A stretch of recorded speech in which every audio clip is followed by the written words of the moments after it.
ఎలక్షన్లలా గెలిచేతందుకు కొందరు నోటికొచ్చిన హామీలు ఇస్తారు. తీరా ఏమైందయ్యా, పలానా పని చేస్తానని హామీ ఇస్తేవి కదా, ఏమైందంటే అటు మోకాన్నే చూడరు మళ్ళా. కానీ అదే రాజన్న సిరిసిల్ల జిల్లాలో గెలిచిన ఒక సర్పంచ్ మేడం గెలిచిన తెల్లారే ఓ హామీ నెరవేర్చింది.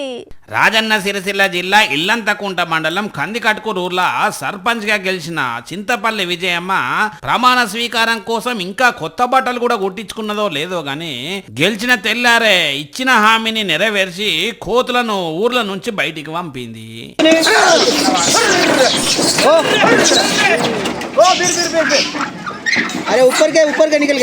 వీళ్ళ ఊర్ల కోతులతోని మస్తు తిప్పలైతున్నదాట. నన్ను గెలిపిస్తే కోతుల బెడద నుంచి బయట పడేస్తా అని మాటిచ్చి గెలుచుడుతోనే ఇట్లా కోతులు వట్టేటోళ్ళను పిలిపించి కోతులను అడవికి పంపించి ఇచ్చిన మాటను నిలుపుకున్నది. 113 కోతులు ఇలా పట్టి ఫారెస్ట్ కు షిఫ్ట్ చేస్తున్నారు. తక్కువ గ్రామం తరపున మేము వాళ్ళకు ధన్యవాదాలు తెలుసుకుంటున్నాం. షబ్బాష్ మేడం, మీరు ఇచ్చిన తతిమ హామీలు కూడా ఇట్లనే నెరవేర్చి ఇంకా ఇంకా మంచి పేరు తెచ్చుకోవాలని మనస్ఫూర్తిగా కోరుకుంటున్నాము.